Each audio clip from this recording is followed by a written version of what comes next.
बच्चों, पिछले अध्याय में हमने अलैंगिक जनन की बात की थी, क्योंकि ये जो अध्याय है हमारा जीवों में जनन चल रहा है, तो इसके दो प्रकार हैं, अलैंगिक जनन और लैंगिक जनन। तो अलैंगिक जनन की हमने बात कर ली थी।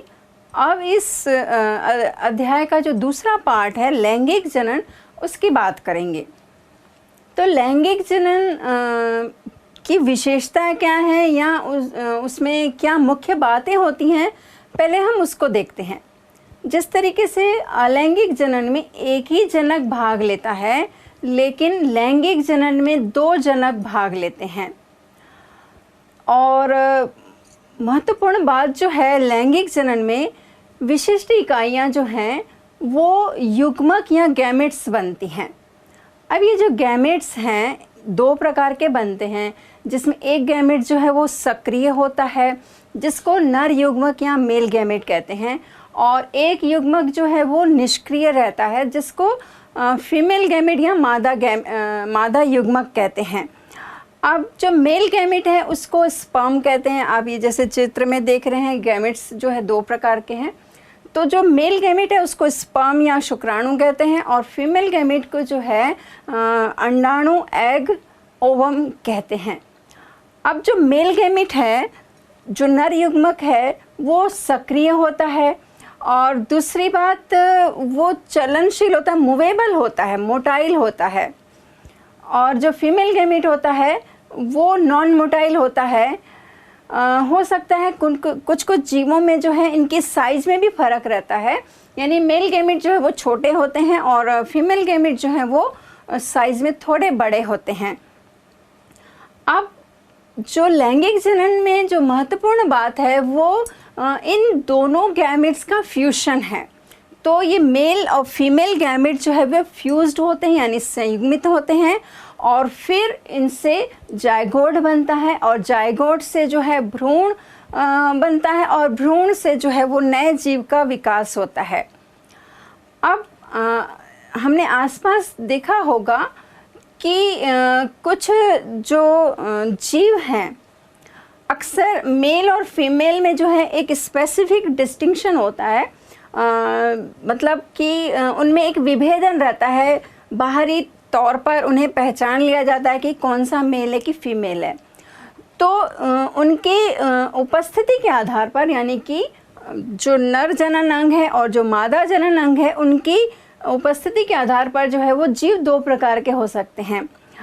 वैसे तो प्रायः नर और मादा अलग अलग ही होते हैं, यानी उनको हम एक लिंगी कहते हैं, लेकिन कुछ जीव जो हैं मेल और फीमेल जो और सेक्स ऑर्गन है, यानी जो जनन अंग है, जिनमें जो गैमेट्स बनते हैं, हो सकता है कि कुछ में एक ही जीव में हो।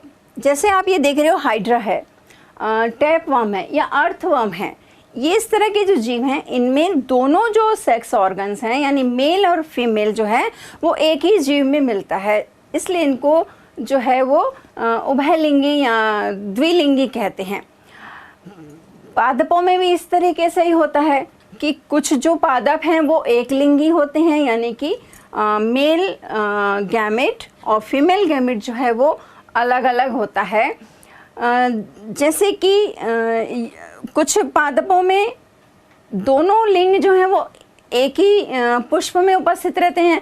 आप अपने घर के आसपास गुड़हल, धतूरा देखा होगा, तो गुड़हल और धतूरा में जो है मेल गैमेट और फीमेल गैमेट, जो आप ये पिक्चर में भी जैसे देख रहे हैं, दोनों जो है वो एक ही पुष्प में मौजूद है, इसलिए वो द्विलिंगी पुष्प होते हैं, और वो पौधा भी कैसा कहलाएगा, द्विलिंगी कहलाएगा।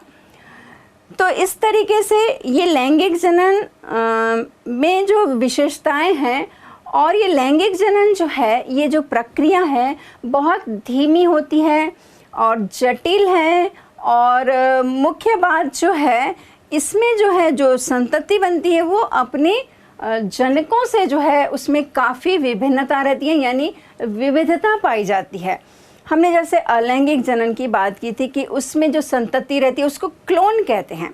क्यों कहते हैं? क्योंकि कायिक कोशिकाओं से ही जो है संतति का निर्माण होता है। तो कहना चाहिए बहुत कुछ जो है आकारिकी रूप में और आनुवांशिक रूप में जो है वो अपने जनकों के समान होती है। लेकिन लैंगिक प्रजनन में क्या हो रहा है, क्योंकि दो अलग अलग इकाइयों का निर्माण हो रहा है, यानी एक मेल गैमेट का और एक फीमेल गैमेट का, और इन दोनों के फ्यूजन से ही नई संतति बन रही है। तो नई जो संतति बन रही है उसमें जो है वो वेरिएशन आता है, विविधता आती है, क्योंकि दोनों के लक्षण जो हैं वो संतति में वो आते हैं। तो इसलिए लैंगिक प्रजनन में जो संतति है वो अपने जनकों के समरूप नहीं होती है यानी बहुत कुछ कैरेक्टर्स जनकों के ही होते हैं, लेकिन कहीं ना कहीं विभिन्नता भी रहती है। अब जीव चाहे जिस भी तरीके का हो, जैसे प्लांट्स हैं, फंजाई हैं, एनिमल्स हैं, जो ये जीव हैं, इनमें जो प्रजनन की जो प्रक्रिया है, इनमें अब अगर देखा जाए तो बाह्य रूप से शारीरिक संरचना जो है वो बाह्य हो चाहे आंतरिक हो, चाहे इनकी फिजियोलॉजी हो, काफ़ी अंतर पाया जाता है। लेकिन सेक्सुअल रिप्रोडक्शन की बात करें तो इनमें जो है वो काफ़ी समानता होती है, और ये सभी जीव जो हैं, यानी ये जो फंजाई हैं, प्लांट हैं और एनिमल ग्रुप के जो जीव हैं, ये लगभग एक समान पैटर्न को फॉलो करते हैं। अब इनमें सेक्सुअल रिप्रोडक्शन होता किस तरीके से है, वो प्रोसेस किस तरीके से होती है, उसकी हम बात करते हैं। जैसे कि इस सेक्सुअल रिप्रोडक्शन में 3 फेजेस की बात करेंगे। पहली है किशोरावस्था की, दूसरी है प्रजनन प्रावस्था की, और तीसरी है जीर्णा प्रावस्था की। तो जो पहली प्रावस्था है, किशोरावस्था जो है, जुवेनाइल फेज जो कहते हैं, इसमें क्या होता है कि जीव का जो वृद्धि होती है वो जन्म से लेकर मैच्योरिटी आने तक की जो है वो अवस्था जो है वो किशोरावस्था कहलाती है। पौधों में जो है ये अंकुरण तक की अवस्था रहती है, और जीवों में जो है वो मैच्योरिटी, यानी एनिमल्स में जो है उनकी जो परिपक्वता यानी प्रजनन क्षमता की मैच्योरिटी तक की जो अवस्था है वो किशोरावस्था कहलाती है। ये अवस्था जो है हर एक जीव में अलग अलग हो सकती है। अब दूसरी जो प्रावस्था है, प्रजनन की प्रावस्था है। प्रजनन की प्रावस्था जो है, ये जो है पुष्पों में फूलों के आने से ही वो दिखाई दे सकती है, यानी कि इसमें हम आसानी से पहचान सकते हैं कि अब ये जो अवस्था है वो प्रजनन अवस्था का प्रारंभ हो रहा है। तो किशोरावस्था जहाँ समाप्त होती है, वहाँ से फिर ये प्रजनन प्रावस्था जो है वो प्रारंभ होती है। आपने अपने आसपास ऐसे कई फूल वाले पौधे देखे होंगे, आपके घर में भी ऐसे फूल वाले पौधे होंगे। तो इस अवस्था को शुरू करने से पहले कुछ सवालों पर हम विचार करते हैं। आप सोचिए कि आपके घर में जो फूल हैं, क्या वो एक विशेष मौसम में लगते हैं, कोई विशेष समय है उस पर लगते हैं, या फिर आपके घर में जो पौधा है जिस पर फूल लगते हैं, क्या वो पूरे वर्ष भर फूल लगता है। तो ये जो बातें हैं, इस आधार पर हम इस पुष्पों में पाई जाने वाली प्रजनन प्रावस्था को हम देखेंगे।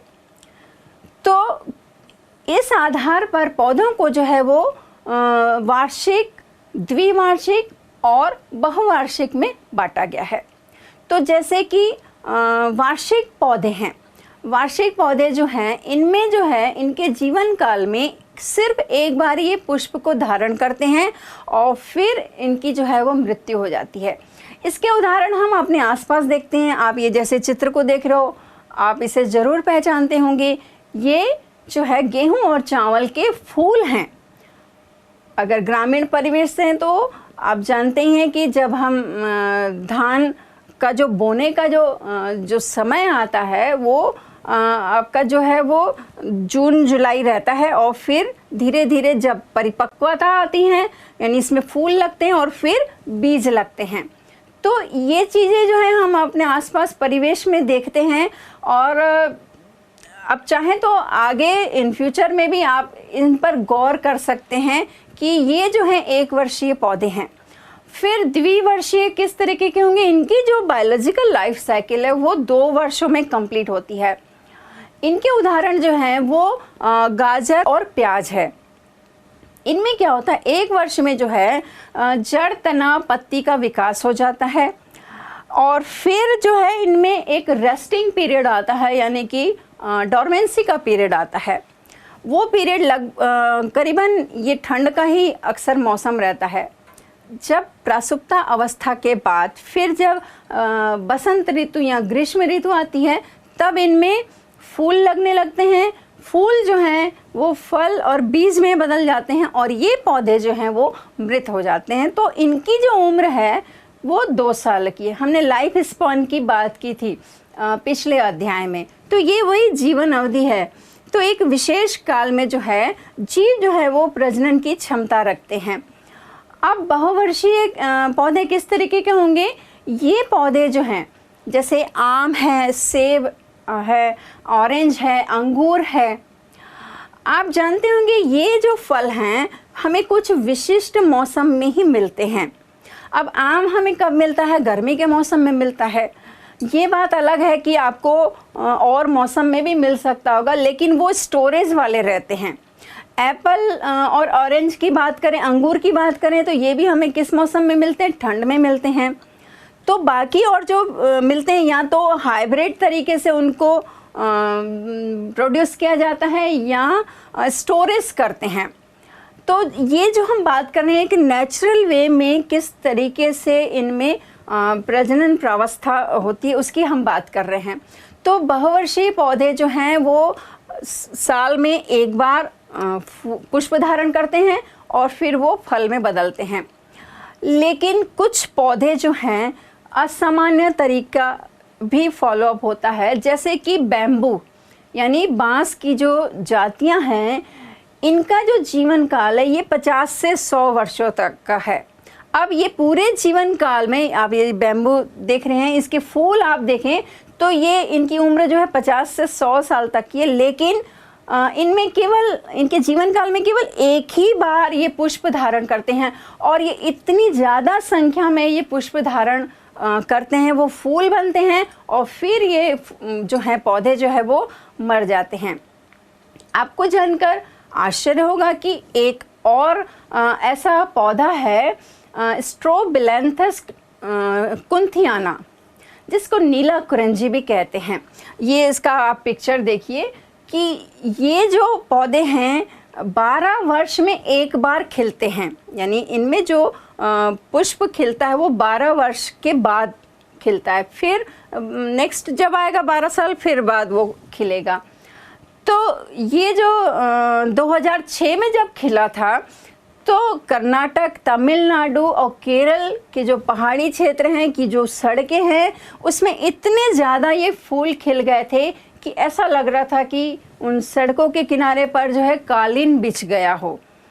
और फिर ये 2006 के बाद 2018 में दिखाई दिया था। तो इस तरीके से इनमें कितनी सारी विविधताएं हैं, आप इसको देखिए, गौर करिए, निरीक्षण करिए, क्योंकि बायो जो है वो हमारा निरीक्षण और ऑब्जर्वेशन का ही है। तो ये तो हमने बात की कि पौधों में प्रजनन प्रावस्था की। अब हम बात करेंगे कि प्राणियों में यानी एनिमल्स में किस तरीके की ये प्रजनन प्रावस्था होती है। तो इसको समझने से पहले हम कुछ क्वेश्चन पे विचार करते हैं कि पक्षी जो है वो क्या साल भर अंडे देते हैं? छिपकली और मेंढक में ये प्रक्रिया किस तरीके की होती है? तो इसकी बात करते हैं। तो पक्षी जो हैं वो एक विशेष मौसम रहता है तब ये अंडे देते हैं। अब आप सोच रहे होंगे कि मुर्गी तो है, उनसे साल भर अंडे प्रोड्यूस किए जाते हैं। तो जो संरक्षण में जो पाले जाते हैं पोल्ट्री फार्म में, जैसे आप जानते हो कि मुर्गियों का संरक्षण किया जाता है, तो उनसे जो प्रोड्यूस किए जा रहे हैं एग्स हैं वो जो हैं वो नेचुरली नहीं है, वो व्यापारिक दृष्टि से उत्पन्न किए जा रहे हैं और कुछ न कुछ हार्मोनल के कारण उसमें वो प्रोड्यूस किए जाते हैं। तो इस तरीके से जो है पक्षियों के भी अंडे देने का जो है एक विशेष मौसम होता है और इनके आधार पर जो है जो प्राणी है वो 2 तरीके के बांटे गए हैं। एक है सीजनल यानी कि मौसमी और दूसरे हैं कंटिन्यूअस यानी सतत। अब सीजनल में क्या होगा कि विशेष समय मौसम आएगा जब ये प्रजनन की क्षमता इनमें जो है वो पाई जाएगी। अब जैसे ये मेंढक है, मेंढक में जो है वो बारिश का मौसम जो है उनका प्रजनन के लिए अनुकूल होता है, और छिपकलियां हैं, छिपकलियों में जो है वो गर्मी का मौसम अनुकूल होता है। तो चूंकि ये सीजनल है तो इसलिए मौसम, यहाँ कहना चाहिए ऋतु के अनुसार या समय के अनुसार इनमें जो है वो प्रजनन की क्षमता डेवलप होती है और फिर ये प्रजनन करने में सक्षम होते हैं। तो ये तो सीजनल हुए, लेकिन इनसे अलग कुछ कंटिन्यूअस होते हैं। कंटिन्यूअस जो हैं उनमें अपने परिपक्वता आने के बाद, विशेष बात यही है कि परिपक्वता जब आ गई, मैच्योरिटी जब आ गई, उसके बाद जो है उनमें वो प्रजनन क्षमता जब डेवलप हो जाएगी, तब वो अपने उस परिपक्वता काल के किसी भी समय में वो प्रजनन कर सकते हैं। तो ये प्राणियों में इस तरीके का प्रजनन पाया जाता है। तो जो हमने बात की कि प्रजनन में जो प्रावस्थाएं हैं किशोरावस्था की, फिर हमने बात की कि प्रजनन प्रावस्था की। अब इसके बाद एक और अवस्था आती है, वो है जीर्ण प्रावस्था की। जीर्ण प्रावस्था में क्या होता है कि जीव जो है एक समय बाद जो है उसके अंग, उसके ऊतक, उसका शरीर की जो क्षमता है वो कम होती जाती है। तो एक समय आता है वो जीर्णता, यानी इसको वृद्धावस्था भी कहते हैं, उस ओर ये बढ़ता है। इसको हम अपने घर में भी देखते हैं। हमारे घर में कोई बुजुर्ग है, कोई दादा दादी, नाना नानी है, तो आप देख रहे होंगे कि उनकी जो आंखें कमज़ोर हो जाती है, कानों में कम सुनाई देता है, उनकी पाचन शक्ति कमज़ोर हो जाती है। तो वो क्षमता जो है, शरीर की जो क्षमता है वो कम हो जाती है। तो ये जो है ये 3 तरह की जीवों में ये अवस्थाएं हैं, उनको हमने देखा।